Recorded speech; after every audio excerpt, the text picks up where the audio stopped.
Welcome to Bunch Formation, your new favorite college football podcast. I'm Chris Vanini. And David, I had a dream last night that Chip Kelly became the interim head coach at UCLA. What do you think of that idea? I think he was kind of always the interim coach at UCLA, it seems like, right? So I am David Ubben, and I'm a man. I'm 38, and I have a mic arm, Chris. The mic arm situation, we'll do a tight 10 minutes on it. It's been a saga since I moved, but we're back. We're doing well. We're doing good. We have seen the comments from people concerned about David's mic volume situation. He had it fixed, then it wasn't. It is now fixed. We're good. To be fair, I'm a generally loud person. I've been told my voice. The amount of times in school that teachers told me your voice carries, it's a lot. So some of that is self-inflicted, but some of it is an equipment issue. Hopefully it's fixed. I don't know, Chris. We'll find out. Depends on how fired up you get me on the show. You start talking about the Rose Bowl or Lakes again, we might have some more complaints about the microphone.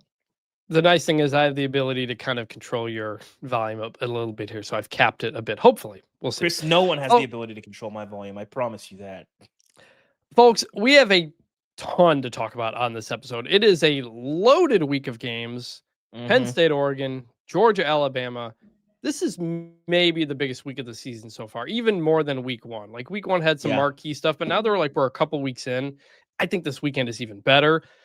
We also have a ton of news to talk about. Mike Gundy is fired. John Mateer is undergoing surgery. The ACC is changing its schedule and a lot more. So go into the show notes. We got timestamps in there for everything. If you want to jump around to other parts of the show, please send all feedback, questions, mailbag, everything to bunchformationpod@gmail.com. You can also find us on Bunch Formation on all your social media channels. Please give us a 5-star rating and a review. We'll read all the 5-star ones we can on the show. Actually, I looked it up. We actually have more 5 stars on Spotify than Apple Podcasts, even though we have a lot more listeners on Apple Podcasts. So thank you for that. However, Spotify does not allow you to give reviews. So people have been doing it in the comments. We are appreciative of that. Got one review here off of Apple from Benjamin Stone 14, who says, I'm a Presbyterian college graduate who has gotten 2 of my other PC friends into following the pod. We're very proud of our alma mater having won 8 straight to have the 3rd longest active D1 win streak in college football, but we are very disappointed in our FBS teams, Clemson, UNC, South Carolina, in the state.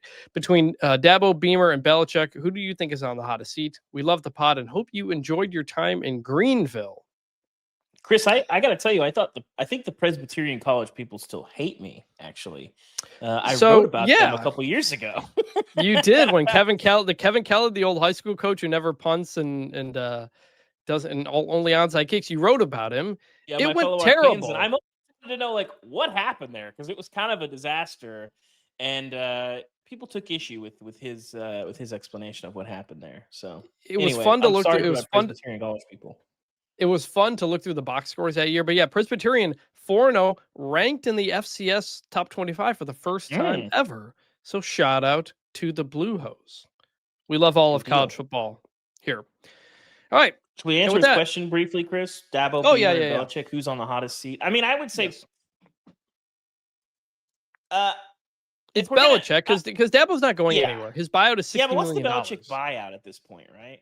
He has 3 years guaranteed, so it's probably like 30. But he might leave before then. I don't know. It's not going. Yeah, well. It's possible. I always tell people, it's my favorite phrase when it comes to these buyouts and all these things. The only thing more expensive than winning in college football is losing in college football. And if you've got a situation, and we'll see what the Belichick thing becomes. Right now, the trajectory is very bad. And they look kind of hapless. And if that doesn't change, $30 million is going to look like chump change, compared to what it's going to cost you if you're just going 3-9 for the next 3 years. So we'll see. Yes. And with that, it's time to jump into the news of the week. That means it's time for the media scrum. That's why I don't read the newspaper. Because it's garbage. We're starting off with that very person, Mike Gundy. We are going to keep that, by the way, that drop. I love it, even though he's no longer the coach at Oklahoma State. That sound drop was brought to me by a mother, Chris. of children. Of children. Everyone remembers I'm a we man. can revisit that rant. The 18th anniversary was this week. Like, it's an incredible rant. And it's interesting, too, that Bobby Reed, who that rant was actually about, felt like it ruined his life. He gets eventually transferred from Oklahoma State. Very good, by the way, real player and very good video game player on the NCAA video game back in the day, Bobby Reed. But the legacy of that rant, directed it at my former colleague, Jenny Carlson, one of the greats in the business. I saw her on Bobby Saturday. Reed. Yeah, I saw Jenny's her on great. Saturday at Oklahoma. So anyway, go ahead. Mike Gundy fired weirdly on Tuesday, like 4 days after the game, and they play this week, by the way. And according to the AD, Chad Weiberg, no negotiated buyout. He's going to get the whole thing, so I'm not sure why it took so long. Look, this program dramatically fell downward because Mike Gundy failed to adjust. This is a team that 2 years ago played in the Big 12 championship game. Like it got so bad so fast. That's what's so surprising. It ends with, I think, 11 straight losses to FBS teams. He loses to Tulsa last week, and it's unfortunate because he was a fun character to have in college football, but just a guy who didn't adapt to the times. And I think we've seen that in so many situations. Gary Patterson at TCU, very similar deal. He also got let go during the season. They have a statue of him up there, and they still did it. This is modern college football. You have to win, and you can't just if coaches are not on top of things, it can spiral very quickly. Dave, any thoughts on just the end of Mike Gundy's tenure? Yeah, man. Listen, if you didn't want to like Mike Gundy, he gave you a lot of reasons. So anybody who really disliked him, I'm not going to stand in your way. I had spent a lot more time with him, earlier in my career when I was covering the Big 12 way more closely. And I really enjoyed covering Mike's teams, enjoyed covering him. He was a character, but he was interesting and honest, and you learned a lot talking to him, which is not the case in talking to a lot of coaches. And he always treated me really, really well. I mean, that 2011 Big 12 title run, I was in Stillwater a ton. And Mike would finish his press conference, and then we would go outside and talk for like 20 minutes, some on the record, some off the record. And I learned a lot about that team, about his coaching philosophy. And I think Mike, early in his career, he was a workaholic. He was the, 6 a.m. to 3 a.m. guy, and he demanded the same of his staff. And around 2010, about when he brought Dana Holgerson in, something in him flipped and just there's got to be another way. And they worked more normal hours, and the program thrived, and he didn't work his coaches to death. You want them to go to their kids, soccer games, don't miss that stuff, all of that. And the program really thrived under that. And so listen, like I said, Mike's given a lot of people a lot of reasons not to like him. I don't disagree, or I don't agree with a lot of the stuff he has said and done over the years. But on a person-to-person basis, I really enjoyed having Mike in the sport. I hope he gets back in somewhere. And also, they would have beaten LSU in 2011 to win the national championship. That's just true. I wish they'd gotten that opportunity, and they didn't. And the circumstances around that Iowa State loss that year were really tragic. And, the football element of that is pretty trivial compared to the people that lost their lives, ahead of that and the impact that had on the program and the university. But they would have beat LSU that year. Yeah, there was a plane crash like a day or two before that game involving. I think it was overnight. The women's basketball coach Kurt Budke and some other people, and the way that they kind of rallied around the women's program and Kurt's wife, and was really touching the rest of that season. And Brandon Whedon, Justin Blackman, Justin Gilbert, that team, that era of Oklahoma State football was really, really fun. And like I said, I'm going to miss Mike Gundy in college football. Hopefully he gets back in some way. I'd like to see him on TV. If he's not a coach, he'll be good. Surely. And also build a statue of him. But can I offer this piece of advice, Chris? Make the mullet real hair so that it can flow in the wind. Well, not real hair. But not real hair. It'll have to be fake hair, but some sort of hair. Yeah. Listen, I'm all for authenticity, whatever you got to do, but I need to see that thing blowing in the wind. Otherwise, it's going to feel inauthentic.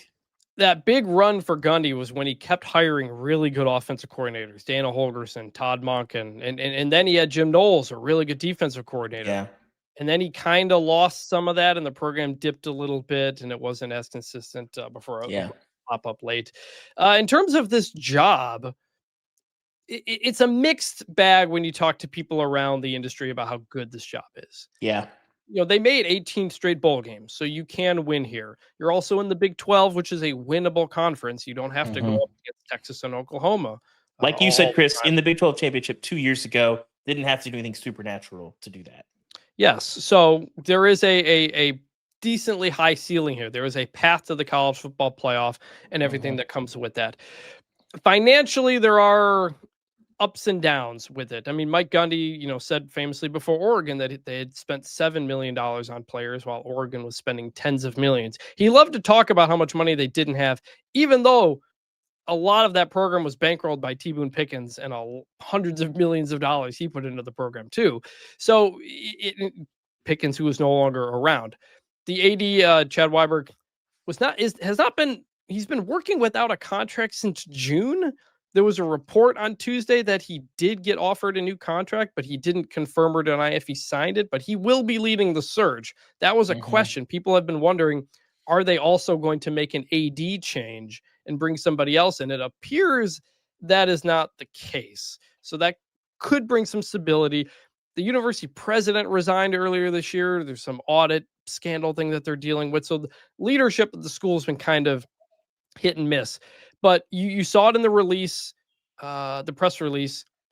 Everybody firing their coach now is like, fans, we need you, and we need you to give us money now. We have to come together to fix this, and we have to fix it now. It's the same thing Virginia Tech said, which is like, we can't afford to get this wrong, because in 4 or 5 years, we may have another big round of conference realignment, and we want to be a part of that. So don't abandon us now. We need that. So we'll see. Gundy's pay salary was like top 20 nationally, so like pretty good. So it's like okay money wise, but it's not obviously at the top level there. Dave, also connections to Texas could be important. That's where you get a lot of your players. Yeah. Let me list you. I'll list a handful of names here. Tell me anybody that jumps out to you think would be a good fit. Texas State coach GJ Kinney. Texas A&M OC Colin Klein, North Texas head coach Eric Morris, UTSA coach Jeff Traylor, Oklahoma OC Ben Arbuckle, Atlanta Falcons OC Zach Robinson, Miami OC Shannon Dawson, and there were some potential others. But of that group, anybody jump out to you that you like? Well, I think there's going to be a lot of momentum around Zach Robinson. Whether or not he former quarterback at Oklahoma State. Yes, threw a bunch of balls to Des Bryant in his day. That feels like you're violating my golden rule of coaching searches. If nobody else in your division or conference would hire that coach, do not hire that coach. I don't care how tight he has a tie to your university. To me, I would lean toward Jeff Traylor. I want to see what Jeff Traylor does in a place where you have some resources that are commensurate with the rest of the programs in your conference. And I think UTSA's kind of got it going a little bit this year, but he's been he hasn't been as hot of a name as it's been, but you have a guy who's, proven at a bunch of different levels to be able to run a program. And if you are running a program as a Texas high school coach and then doing it at UTSA, and then obviously, coming up as an assistant very quickly as he did, you've seen the sport in a lot of different ways. I want to have a program guy, a guy who can do the whole thing holistically.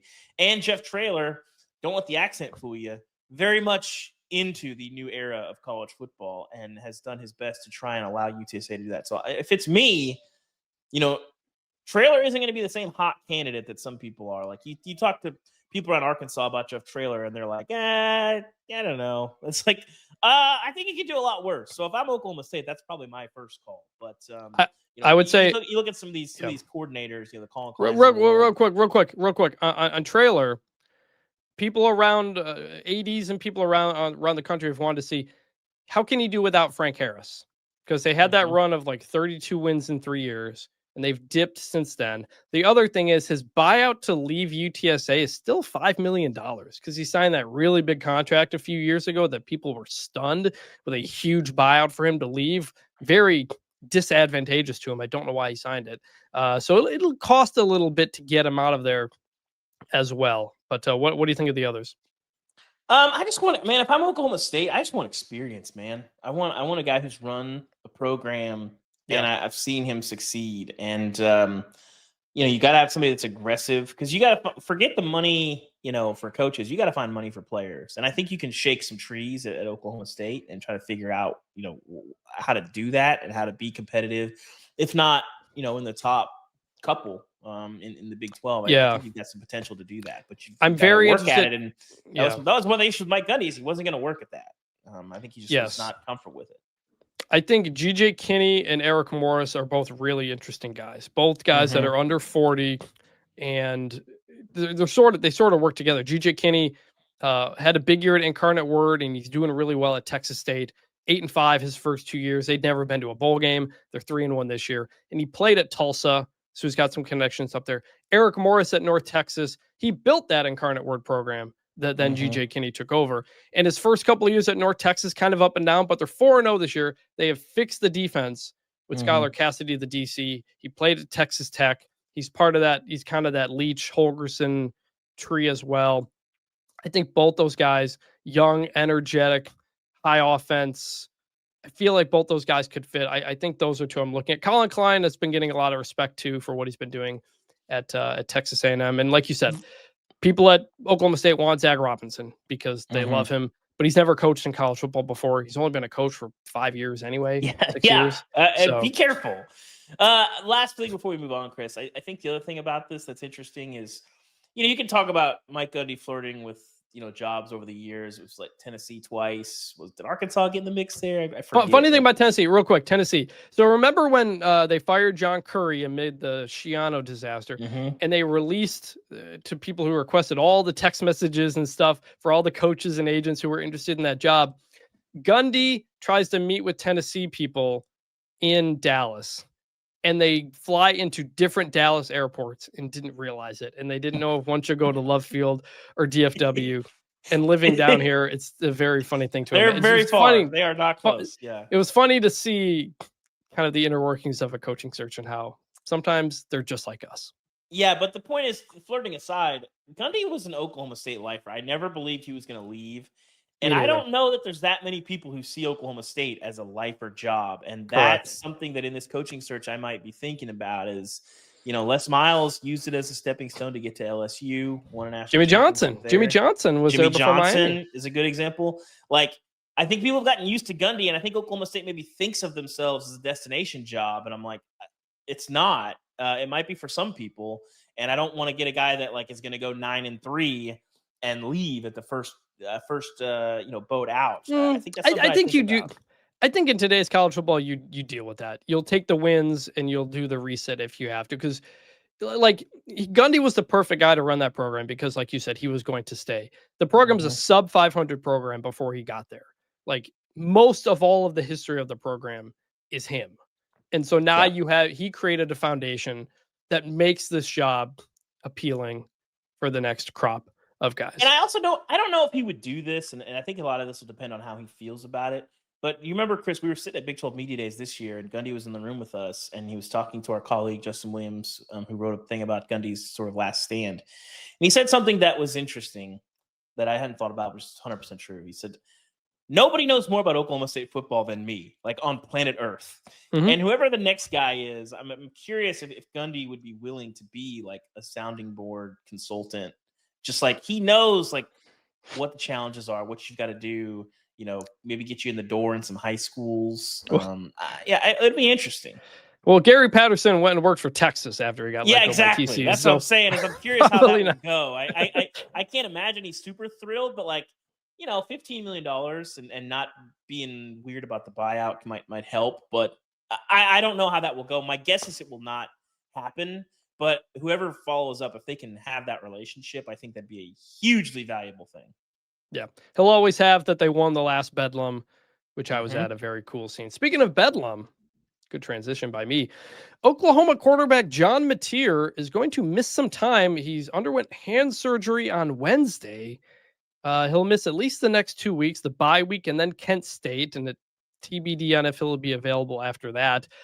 This is a huge deal. He apparently injured it in the first quarter against Auburn. It looked like when he was making a throw and his hand got hit on a follow through.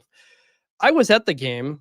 I rewatched the broadcast. There was no indication he was hurt, that it was bothering him. There's no wincing. There's no nothing. We talked to him Supposedly after he was shaking it a little bit.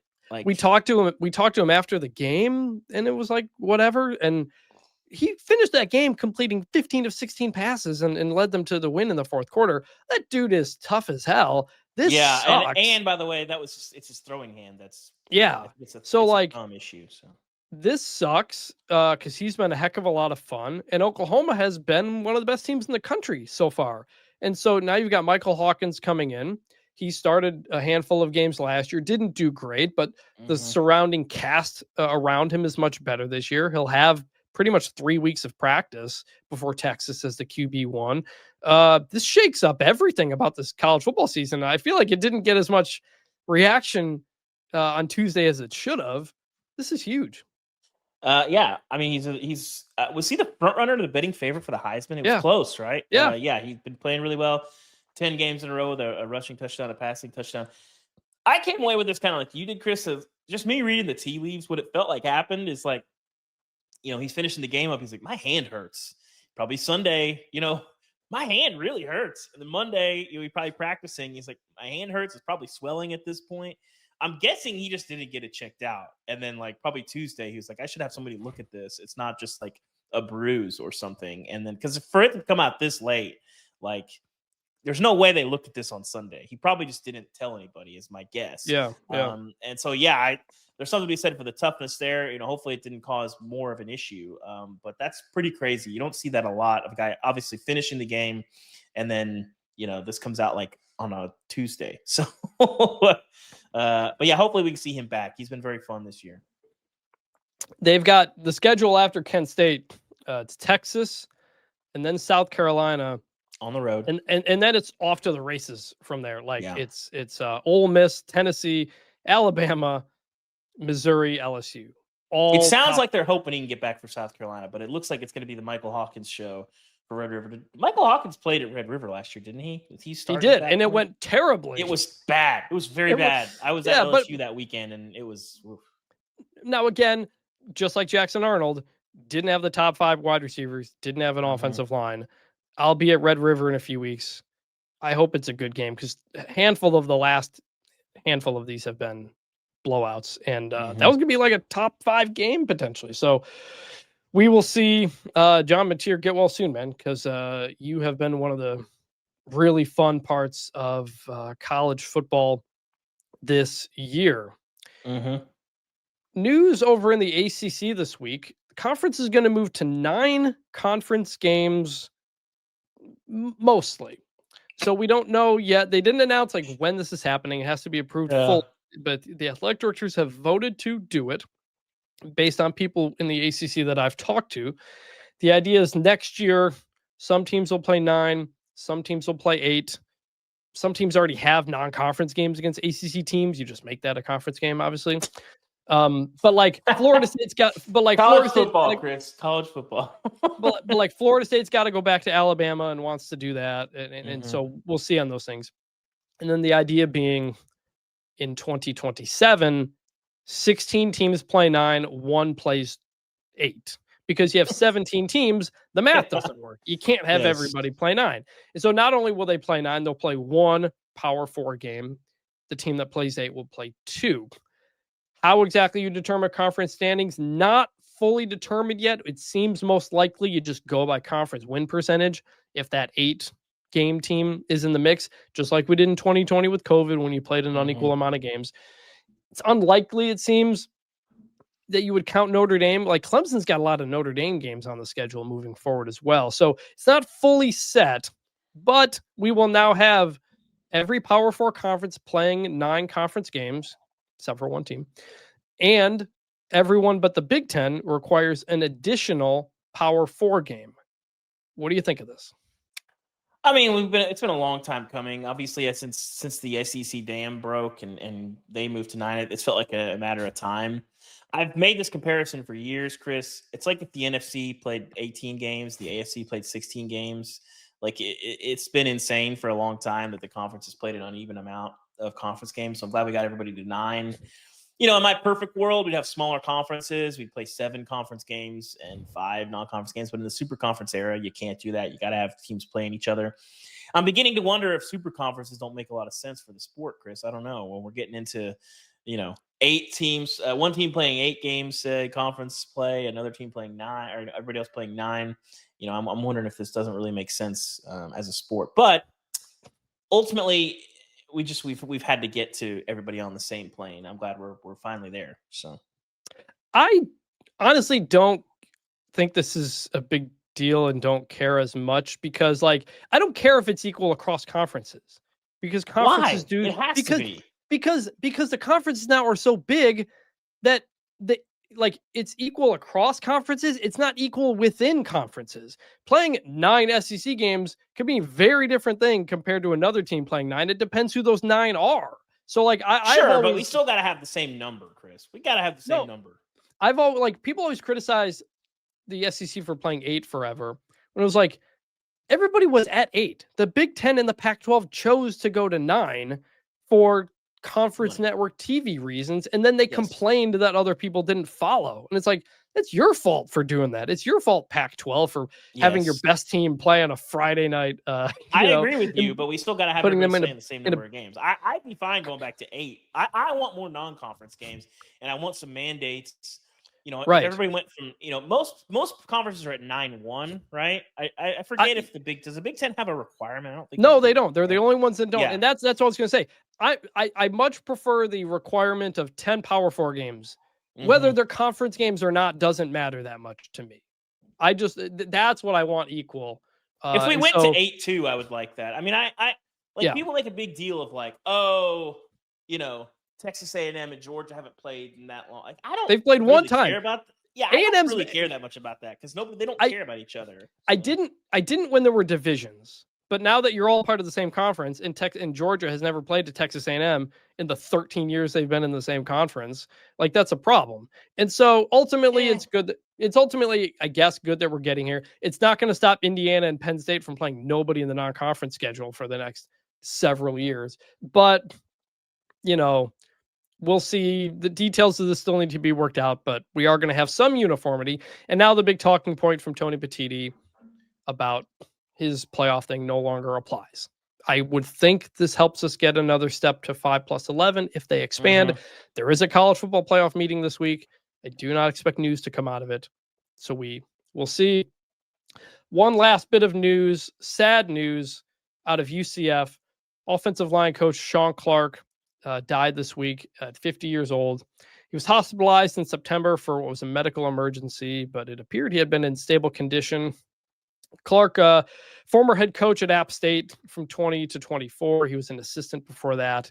Former All-American offensive lineman there in the 1990s. And just an all-around great dude. I visited App State in 2019 when Eli Drinkwitz was the coach. And that year, Shawn Clark had gotten a couple of coaches to go hike a mountain nearby. It's called the Knob. And they won the first game of the season. So every day before the game after that, he'd gather more coaches. They'd all start going up it every week. He continued that when he was head coach. I did it with them in 2019. It's a pretty big hike to go up that mountain. And a guy that just loved Appalachian State so much, his alma mater. Everybody wanted him to get the job when Eli Drinkwitz left, and he did. Every time I'd see him at a media days or a coach's event or something, he'd always ask me, when are you coming back to climb the mountain again? And he was a great hang, offensive line guy, big guy. That was the year that him, Ryan Silverfield, and Sam Pittman all got jobs, head coaching jobs. And offensive line guys do not often get those. And him and them, he really wanted to succeed to help offensive line coaches get more opportunities. And he had a solid handful of years there. They beat Texas A&M. They hosted College Game Day. Ultimately, I don't think won a Sun Belt championship, but really sad news. Really, really nice guy. Hope everybody at App State and UCF is doing okay. It sounds like it's a really sad situation. So just wanted to pay my respects to Shawn Clark. Really solid dude. Yeah, I didn't know him really at all, but I've been texting with some coaches this week, and People love that guy, man. People love that guy. So Yeah, just a really outgoing, gregarious, again, just a really great hang. And so we'll see. Tough to transition out of that, but we will by going into our game picks and our game previews. Kids are playing their tail off, and the coaches are screwing it up. An update on the records. David, you and I both went 3-5 last week. Tough. We are both 20-22 on the season. I'm some kind of conspiracy is going on with that. That's not my fault. We got a suggestion on a punishment from listener Justin Savage, who says, loser has to go to a restaurant and order Uber Eats to that restaurant from a different restaurant. Winner picks both the dine-in and delivery restaurants. I like this. I feel like it has to be the same. Like you have to go to an Applebee's and order from a Chili's or something. For those unaware, when David and I were at the coaches convention back in January, David ordered, was it Korean wings or something? I got some. So I'll defend this to the death. I ordered some Korean wings from a different place in Charlotte to be delivered to the convention center. But at the convention center, there's a bajillion entrances, but there's a very large Buffalo Wild Wings entrance. It's very easy to find. So trying to be a good human, I ordered them to be delivered to the Buffalo Wild Wings, of which I was standing outside. So on paper, I recognize that getting wings delivered to another wings restaurant is, some would say egregious, but in practicality, I really had no choice. So I kind of like the suggestion, though. It is a good suggestion. Do we want to say this is it? Like kind of like the I feel like Applebee's this has to be thing? it, right? Yeah. Right. But I think it has to be two similar genres, right? You have to like get Uber Eats, get Burger King Uber Eats to a McDonald's and eat it in the dining room or something. Yeah, and we should try to find a time where together, maybe it's around the national championship or coaches convention. I don't know when we'll see each other in person next, but yeah, the coaches like convention is back here next year, Chris. So I'll definitely be there. I will see if you're coming. So maybe we just order the Bonchon wings to Buffalo Wild Wings and you just eat them in there again. I like this idea, Justin. Appreciate the recommendation. I think we might go with this, and we have the same record here, so like this is the perfect time to kind of make that decision. I like it. Uber Eats to another restaurant, very embarrassing. Hopefully, we do it in person to document it. Thank you for that suggestion, Justin. It is good. Okay, now let's get to the actual games. And there's David, a lot. I'm fired up about this weekend. I'm going to be home. Good weekend to be on the couch. That's where You're going to be home. Are we doing a bunch formation after dark on Saturday? I can. Are you gonna be doing it? Where did you say you're going this weekend? I'm going nowhere. I might be going to Ari's house for like the noon slate. Still TBD on that. We'll get Ari on after dark. Yeah, let's do it. We're doing bunch formation after dark this week. We can record podcasts at the same time and overhear each other or something like that. Maybe. We'll do that after Oregon, Penn State, and Alabama, Georgia. They're both the same time, night games. Yeah. When those games end, go to the Bunch Formation YouTube channel. We will have the live stream up and ready to go. We'll also tweet it out. So keep an eye on that. Been having fun with those. This is a weekend where I'm glad I'm home because there's so much. I don't really want to miss anything. And we start off with what I think is the biggest game of the weekend. Oregon at Penn State, number 6 Oregon at number 3 Penn State. Penn State's a 3.5-point favorite. 7:30 p.m. Eastern, NBC. My big thought coming into this game, Penn State has not been an explosive offense at all, and they have played nobody. They have 4 plays of 30-plus yards. This was a problem for their offense last year. It's a problem again this year.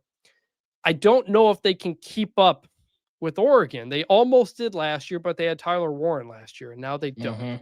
That is my concern. David, what's your early thoughts on this game? Well, they've upgraded the receivers, too. Here, let's take a trip down memory lane here, Chris.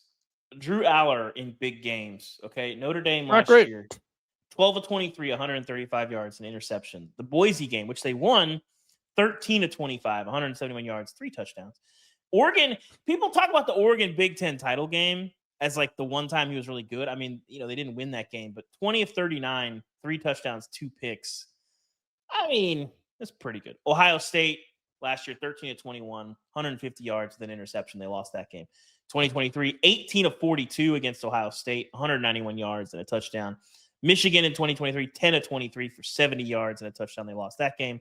And then they lost the Cotton Bowl to Ole Miss, 19-39 for 295. He is barely hitting 50%, if that, in every crazy. big game. Yeah. And that, to me, when you watch those games, I'm not surprised by any of those numbers because there's a lot of easy throws that he's missing, even last year, where it's just like, you got to have it. And they don't have it.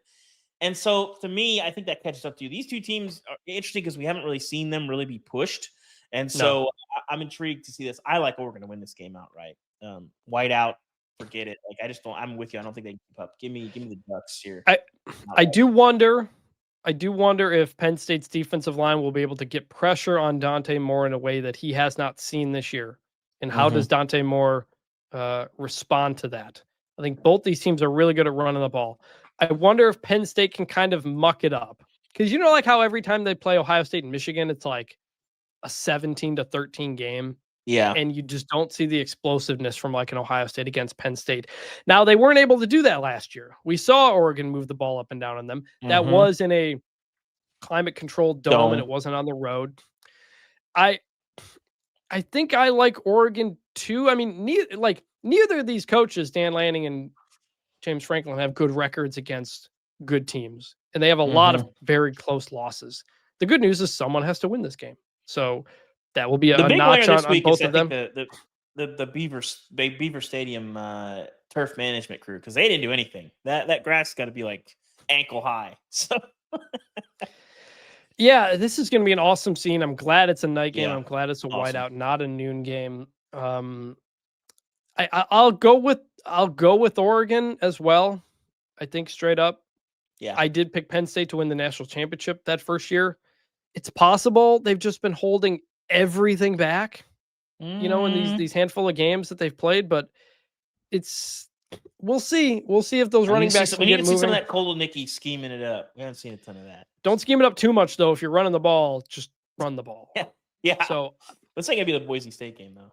I'll go Oregon to cover. Getting 3.5 in the game, I think, is probably a coin flip anyway. Yeah. So that's going to be an awesome game. And we'll finally have something to say about both these teams. We haven't seen either of them do anything. So winner of this game's shooting up into my top 5 for sure. Yeah. So we will see. Alabama at Georgia. Georgia's a 3.5-point favorite. Game's at 7:30 Eastern on ABC.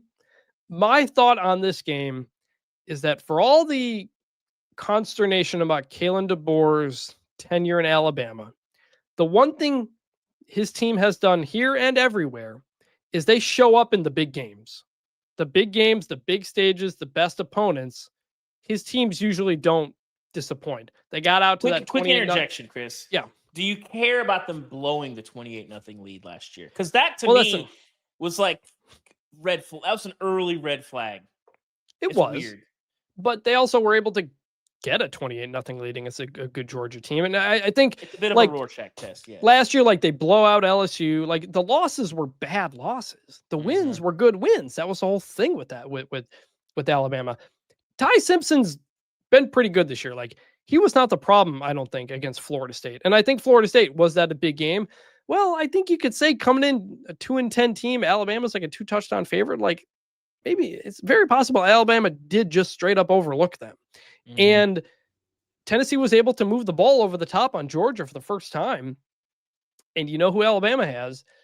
Ryan Williams, who's very good at going over the top. So very curious about this matchup. That's not my pick yet, but I don't think we get an Alabama letdown at the very least. What do you think? Yeah, I think this is a narrative flipper for them. Coming off that Florida State game, nobody's talking about Bama.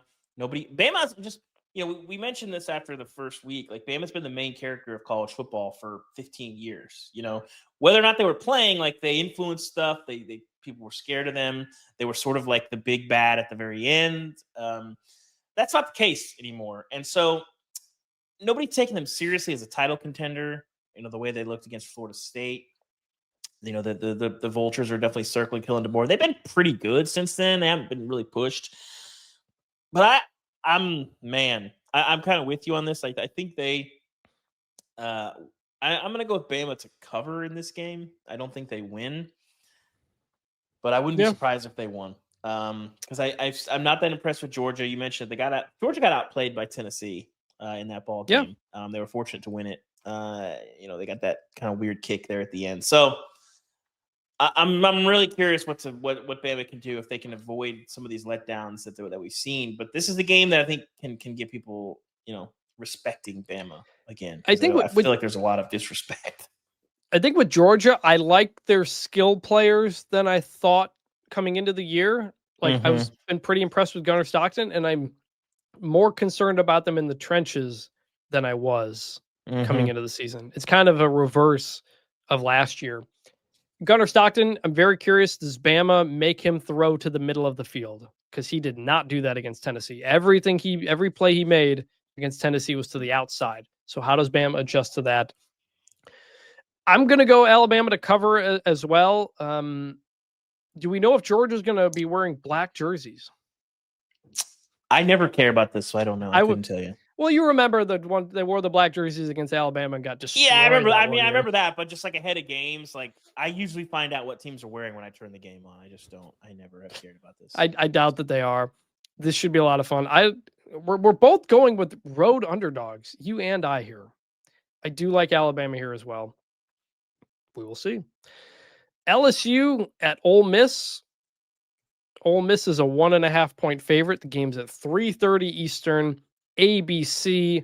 My big thought coming into this game is that Lane Kiffin's daughter is dating LSU star linebacker Will Weeks, and they kind of announced this during the game.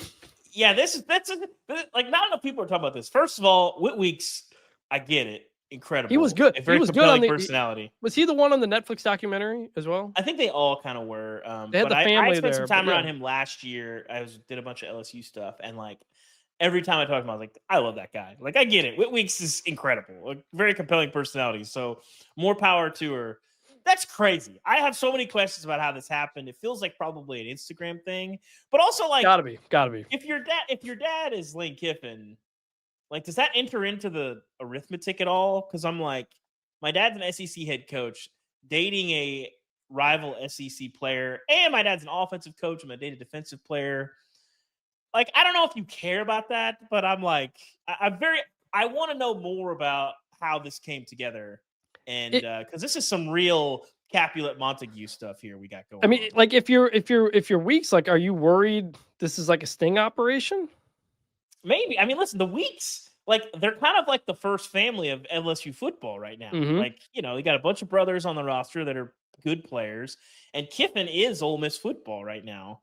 Like, it's crazy. It's crazy. Not enough people are talking about this. I will say, on the field, though, Chris, LSU, they're in the top 5 because they have good wins and, Not in my top 5. Not in my top 5. I did put them up to number 1 after beating Clemson. They haven't lost since. I've got them at number 6. There is a world in which the way people are talking about Clemson, they're talking about LSU. They're 75th right now in total offense. They got way more talent than that. They should be much higher. And, they could have lost to Clemson. They didn't play very well in that game. Got 5 picks from BJ Lagway at home. He scored 1 offensive touchdown. This has got to be a get-right game for LSU, but I don't know. Ole Miss has not looked fantastic, but I think Lane Kiffin schemes some stuff up here, and we find out after the game that this was a sting operation, and the Rebs get the win. I'm going with Ole Miss to win and cover. I think Ole Miss is getting better as the season goes along, and that happens in this sport. And there are teams we get to the end of the year we realize are a lot better. This is a team that almost lost to Arkansas 2 weeks ago. Didn't play great against Kentucky before that. But they got it together against Tulane.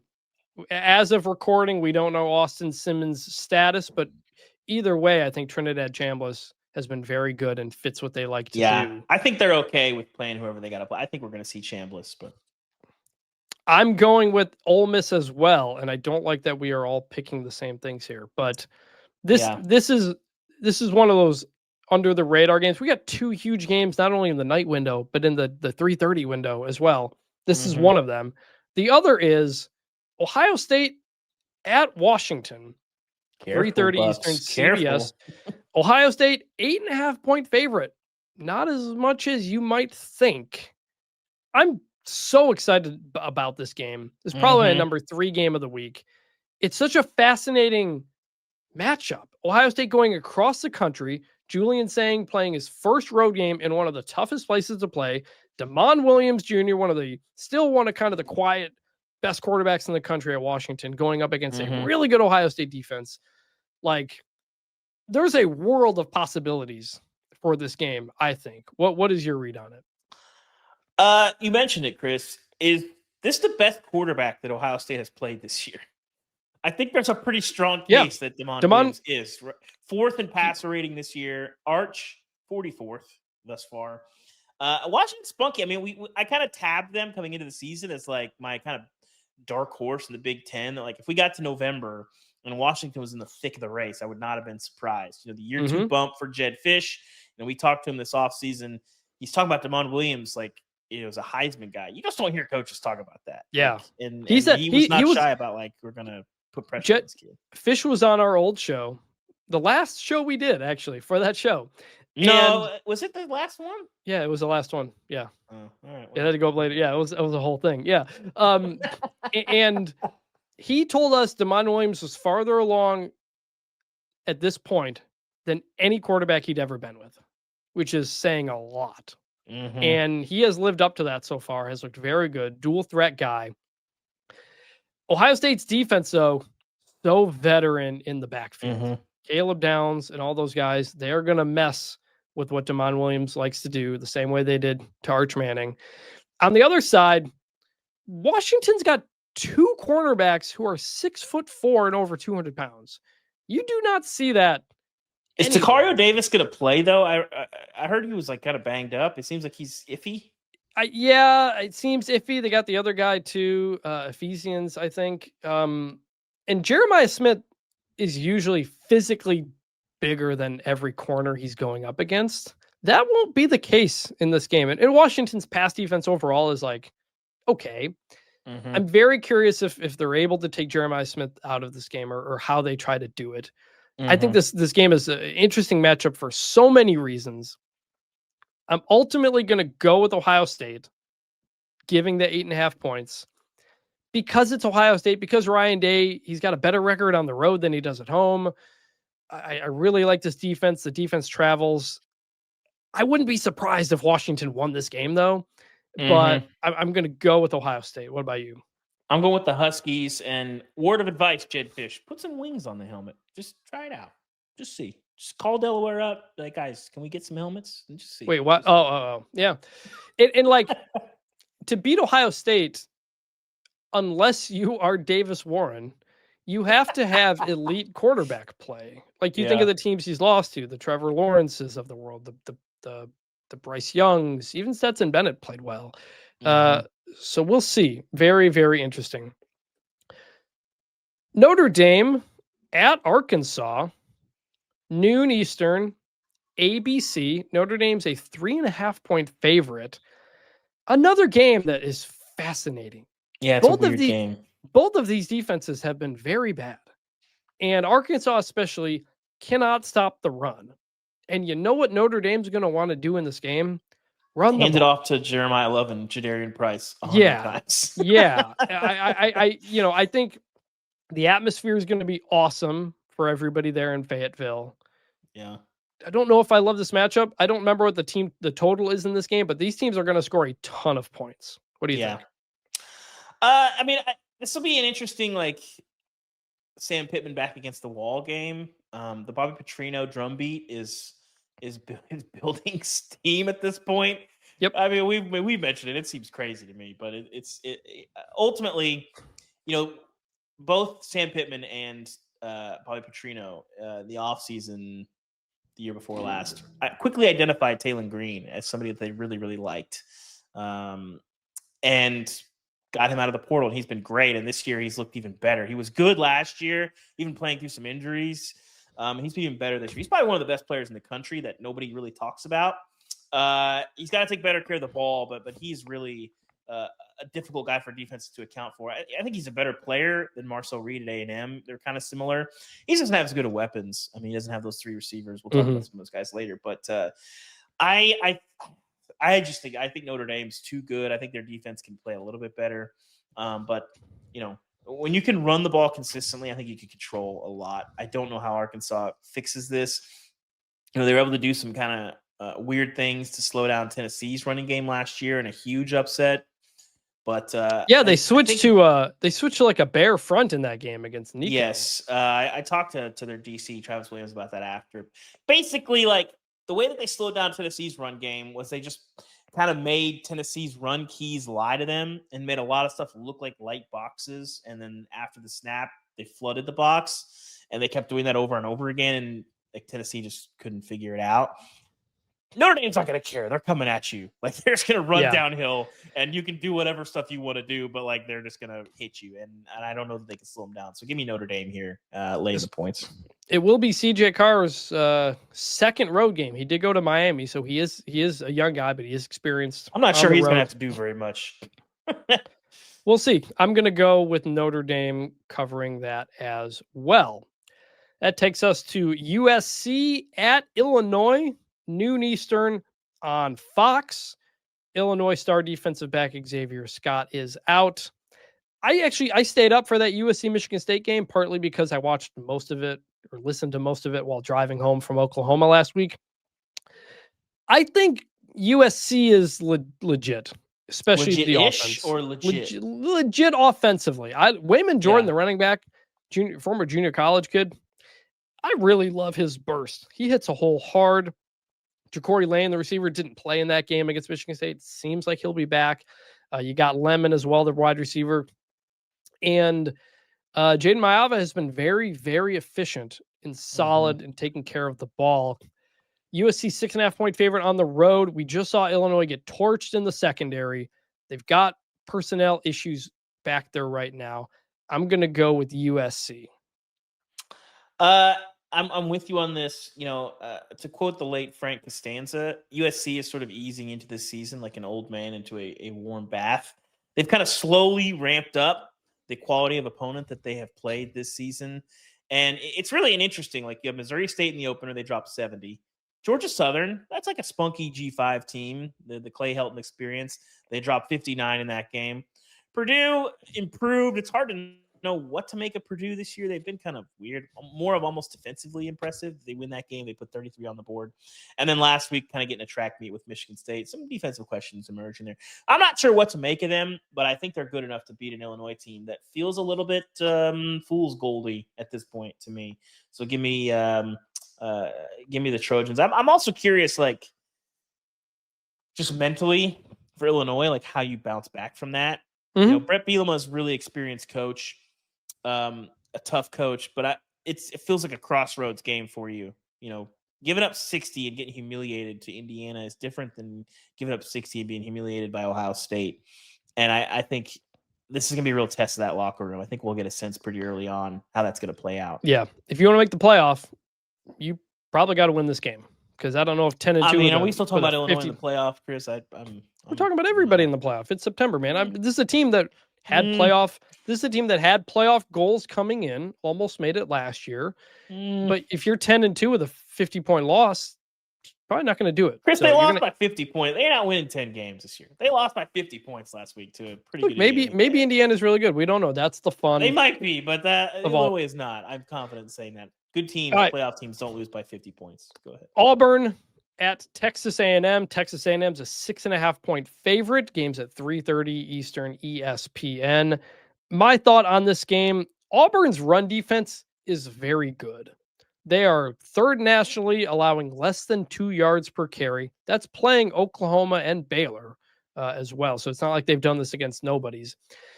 And we know A&M's going to want to run the ball a lot. So I think some of the matchups here may look pretty good for Auburn. What do you think? Well, it's a good thing A&M is balanced. I think there's some skepticism around this a little bit from some folks who maybe didn't watch the Notre Dame game closely enough. But for a long time, it feels like A&M's had just these like big possession receivers that I don't feel like they've had this kind of speed for a while. Guys that can actually get open. Like Casey Concepcion really good route runner. They can get open, they can get over the top. I think that balance carries the day for them. I'm really curious too if Oklahoma provided some blueprint to get to Jackson Arnold. It seems like they confused the picture for him. He held onto the ball way too long. Like he was sacked 10 times. I don't know how much that. Hugh Freeze said about half of those were on him, half of them were on the offensive line. That's a big percentage. So I'm curious if A&M can do enough where they're confusing him and making him hold on to the ball again. So we'll see. But I'm taking the Aggies here. I'm a believer in the Aggies, man. I went on. You know what? That's such a dangerous thing to say. That's such a. I know it is. I know it is. But so I went on the Golic show. First of all, I feel bad because I did not. I wanted to derail the conversation and just say, hey, Big Mike, your brother Bob, I'm a huge fan of on Saved by the Bell the college years. I appreciate his work a lot. Send him my best. I totally forgot to do that. But they asked me who the best team in the SEC was. And my head was screaming at me, do not say Texas A&M. Do not say Texas A&M. But my heart and what I've seen this year and the personnel, I'm like, I kind of think it's A&M. So, I mean, who else? Like A&M, I think I don't trust them. I can't believe I feel that way, but just based on what I've seen, I think it's A&M. So give me the Aggies here. I would have said Oklahoma before the material thing, so we'll see on that. I'm going to take Auburn here. Cam Coleman got open a lot against Oklahoma, against a very good defense, and you may want to have a safety over the top, Texas A&M, because Oklahoma kept him in man coverage, and he made him pay. And I think Jackson Arnold may be able to hit some of those throws. I really like Auburn's defense here. I think they can make enough plays. Hugh Freeze has, I think, called much better games this year. I'm going to say Auburn covers the 6.5. I don't know if they win, but I'll take Auburn there. All right. Florida State at Virginia, 7:00 Eastern, ESPN on Friday. Florida State, only a 6.5 point favorite at Virginia. It's been 20 years since number 2 Florida State was upset on Thursday Night College Football. Shout out to Work Done. And that heck of a scene. Virginia's offense quietly been very good this year. Like, it's not just Chandler Morris. They are 13th in yards per carry. Interesting game here. It feels like everybody's looking at this. Vegas is seeing this as a trap game, with Miami not too far away. I want to see more from Virginia, just schedule wise.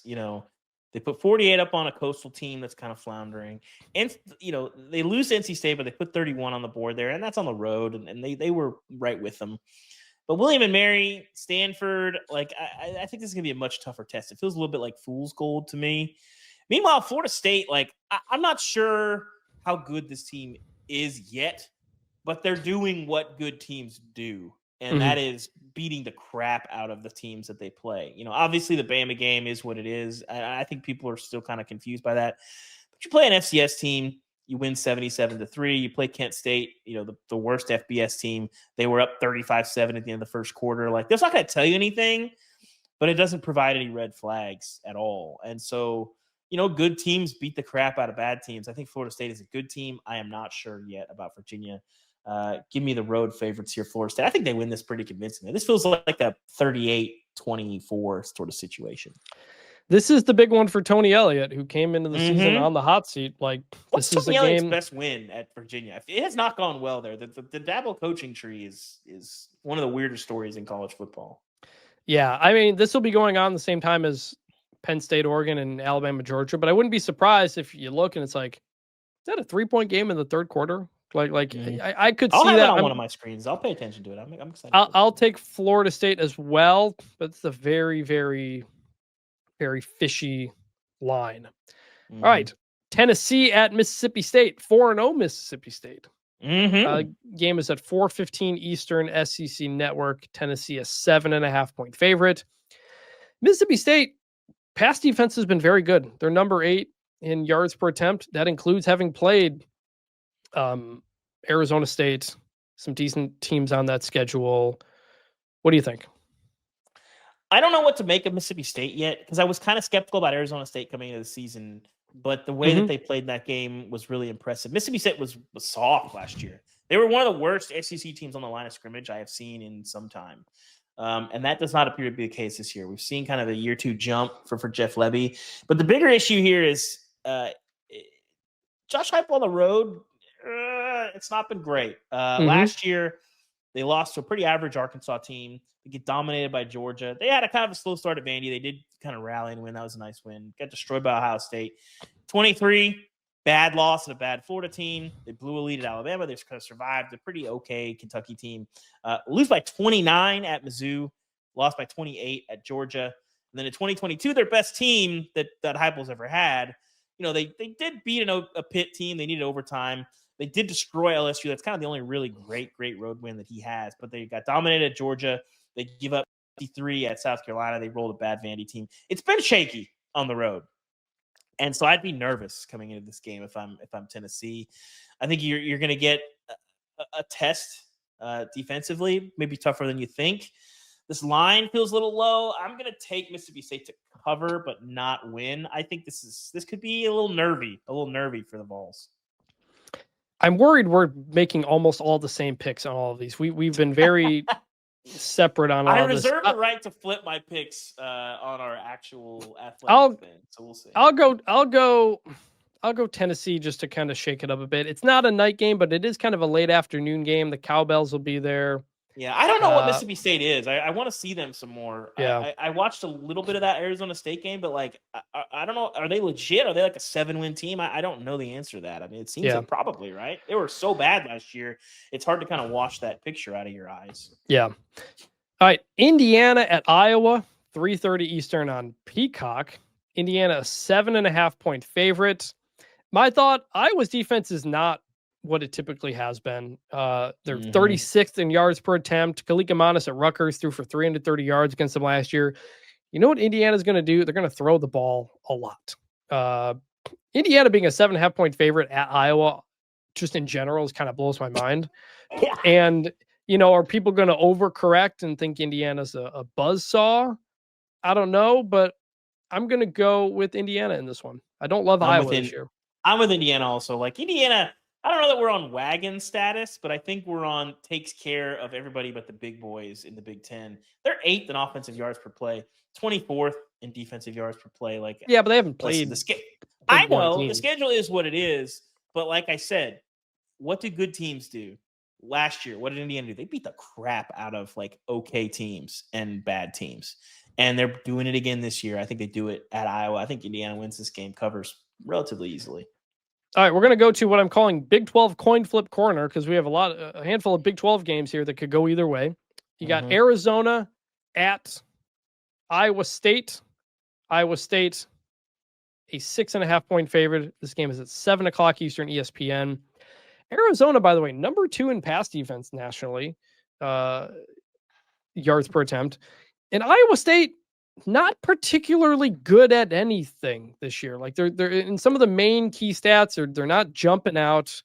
I like Arizona to cover here, maybe not win, but getting 6.5 on the road against an Iowa State team that, against FBS teams, they've been good, but they haven't been dominant. I'll take Arizona to cover.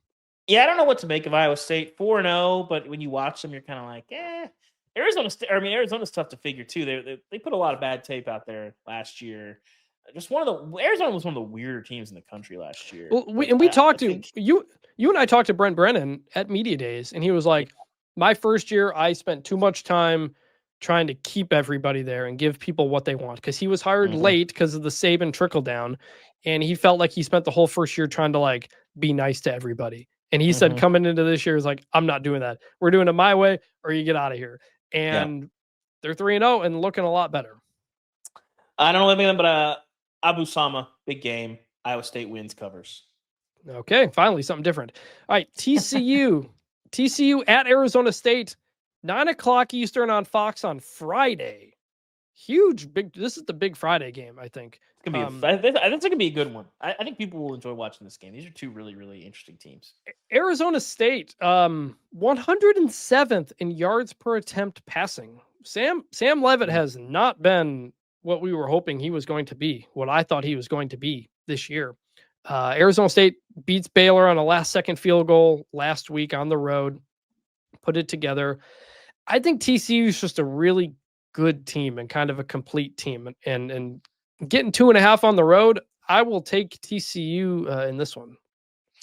Yeah, you mentioned guys who haven't been what we thought they'd be. Meanwhile, Josh Hoover has been the best quarterback in the Big 12, leads the nation in yards per game also. And you don't really think about it like that. It doesn't feel like they're throwing it all over the yard. No Kaborian Barnes in this game, which I think might be a big deal for them, but I like TCU in this game. I'm starting to kind of be in on TCU and take them seriously as a Big 12 contender. I was kind of iffy on them coming into the year, but you got an experienced head coach. They won 9 games last year. I think we were kind of underrating TCU coming into the year. They brought back a lot. The Frogs, I think they're in that sort of trio with Texas Tech. I'm still in on Utah and TCU. I think those are the 3 best teams in the Big 12 right now. If TCU wins, I'm probably going to TCU Colorado the next week because we should check in with the Frogs. Is that in Boulder or is that in Fort Worth? So it'll be a drive for me. Oh, that's a sequel to the yes, the first one from a couple of years ago. Yeah. Right. Correct. BYU at Colorado, 10:15 Eastern, ESPN. BYU a 6.5 point favorite. I don't know what to make of BYU because they haven't played anybody of note this season. This is the first kind of at least team with a pulse.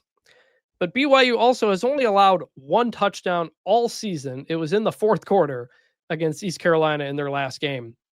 Defense looks legit. I'll take BYU to cover in this one. I think you're underrating ECU. I think ECU, they're not necessarily good, but I think they're like an interesting test for teams. Mm-hmm. NC State passed that test. BYU looked much better. I thought ECU could get a little frisky in that game, and they did not. They got squashed. This is an interesting game. Like Dion kind of downplayed the bowl stuff. They got pretty embarrassed by BYU in that bowl game when they had everybody. Shador's playing, Travis is playing, Jimmy Horn, all those guys were playing, and BYU punked them. Colorado did okay against Georgia Tech, but this is going to be another test on the lines. They did okay because of all the turnovers. I know, but they weren't just getting ran over in that game. Like they were losing, but it wasn't. I think there was a lot of folks that wondered if they were just going to get, where they're just moving the ball at will. That wasn't the case. I think BYU, this is a tough line, and Colorado kind of figured some stuff out offensively. It seems like they're back in the Caden Salter business. I don't know that he's quite as good as he might have looked last week against kind of an overmatched Wyoming team. But give me BYU here and the points. I don't love that. And Colorado is an underratedly tough place to play, but give me the Cougs. Appalachian State at Boise State, 7:30 Eastern, Fox Sports 1, Boise State, a 15.5 point favorite. I have this here because, one, I love that this game is happening. I really love that Boise State has been scheduling these big group of 5 matchups. App State, they had the USF game. I think they have a Memphis series coming up as well. And as, like the ACC and SEC move to 9 conference games with the P4 requirements, G5 teams are getting squeezed out of more of these games. And I've talked to people within the different conferences, especially some in Conference USA, who are like, we should be making scheduling agreements with each other to create some big time games if you're not going to get those P4 games. I think the new Pac-12 may end up doing something like that. So I wanted to highlight this because it's a fun group of 5 game. Neither of these teams are playing well defensively, but Boise is running the ball well post Ashton Genty.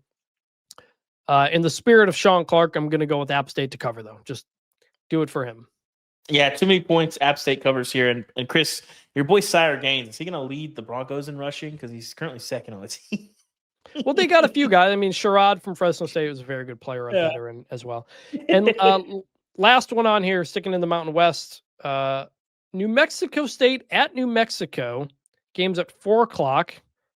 I don't have where it's being broadcast. I don't know if it's on the Mountain West Network or what. David looked that up while I'm talking. But the student section, this is awesome because the excitement around New Mexico is suddenly very high. They have sold out the student section for this game for the first time in at least 16 years.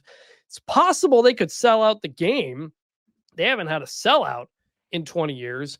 And I wrote about this in the preseason about New Mexico. You lose Bronco Mendenhall, you lose Richard Pitino, your basketball coach, you lose Devin Dampier. Pretty much everybody who did something in the 2 major sports for New Mexico left. And they were hurt by the portal more than anybody else. And so Jason Eck comes in, embraces that community, and they get the big win over UCLA.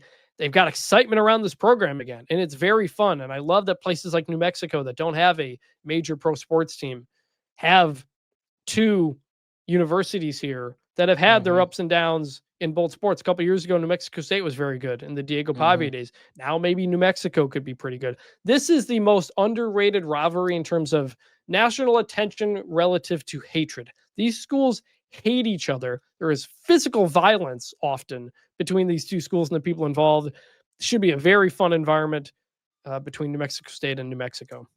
This game is on the Mountain West Network nationally, something called Altitude Sports locally. 2 ideas for this game. One, I feel like if you're a New Mexico State player and you score a touchdown, you need to honor the memory of Diego Pavia on New Mexico's field by pretending to urinate on the field. This has been done. This is the Elijah Moore move. That was more of a canine situation, but I think you got to honor Pavia. And 2, can we get the winner of this game dumped a Gatorade cooler of like green salsa? That feels like what you got to do in this rivalry. So those are my 2 ideas for this game. But yeah, give me the Lobos here. I'm all in on the Lobos. I'll go New Mexico as well. By the way, New Mexico State beat Tulsa, the team that just beat Oklahoma State. Tony Sanchez, the coach there. Beating Oklahoma State, Chris, is it's good for Tulsa, but I don't know what we're doing if we're I do wonder. I at least haven't seen. I wonder if New Mexico breaks out the turquoise jerseys this year. You have to in an in-state game, don't you? You have to for the state. They're incredible. Yeah. They might be my favorite jerseys of this season. I don't know if they've announced it, but I hope they wear the turquoise. Beautiful, beautiful stuff. All right. That's a loaded slate. I don't think we've ever gone through that many games on this podcast, but there were so many that we just wanted to talk about and give a spotlight to as many folks as we can. We'll update you and see how the picks go next week. So with that, we are going to end this podcast the way we always do, and that is by remembering some guys. It's better than this. Guys being dudes. And I'm going to go within the spirit of a Penn State whiteout. I'm going to go with Michael Robinson, former quarterback. When I think Penn State whiteout, not even whiteout, but when I think Penn State big night game, I think of the 2005 Ohio State game. They had the Notre Dame game before that, but that is the game that brought Penn State back where they have been for the last 20 years. After 5 or so years of really being down in the dumps and people thinking Paterno was done, they beat Troy Smith in Ohio State in 2005. Still one of the coolest scenes I think I've ever seen in college football. Michael Robinson, who went on to be a fullback in the NFL. He's now working for NBC. So I'm going to go with Michael Robinson.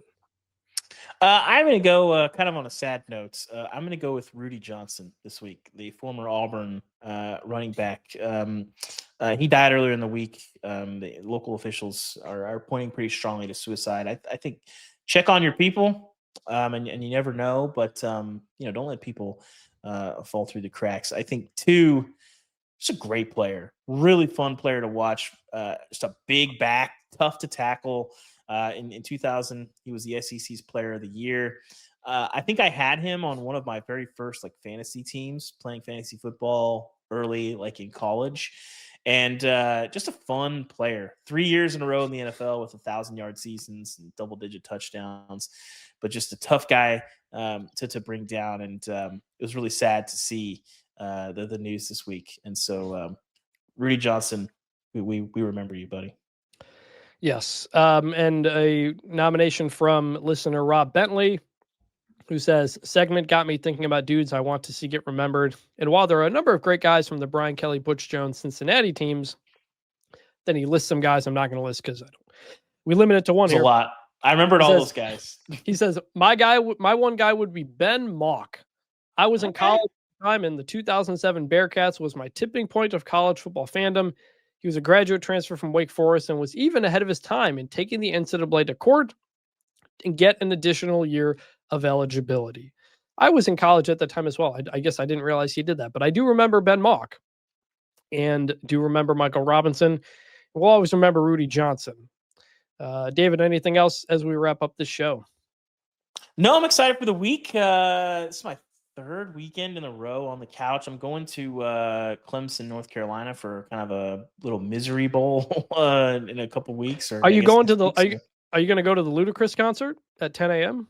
I'm probably not going to go to the 10 a.m. Ludacris concerts, but myself and I think Justin Williams will be at the game. So I had never been to a game at North Carolina. Now I've gone to 2 in 5 weeks. So this is a little bit like the Colorado experience, but it's been a weird year across the ACC, and Clemson and UNC are in similar spots. So we'll see. But before next week, we will be live on YouTube Saturday night. Yes, after sir. Oregon, Penn State, after Georgia, Alabama. Go to the Bunch Formation YouTube page. We'll have live reactions, interactions with you. People bring your questions, your comments, your concerns, your anything. We're going to have some fun and talk about it all. That's on the Bunch Formation YouTube channel. So, and watch the late games. We watch the late games. We'll have BYU Colorado on there. It'll be fun. Yeah, we'll have that on too as well. So that'll be a lot of fun. We've done them a couple of times, and we will see. So, for David Ubben, I'm Chris Vanini. Thank you for listening to Bunch Formation, and we will talk to you on Saturday night. And please bring back the turnover chain. We got it.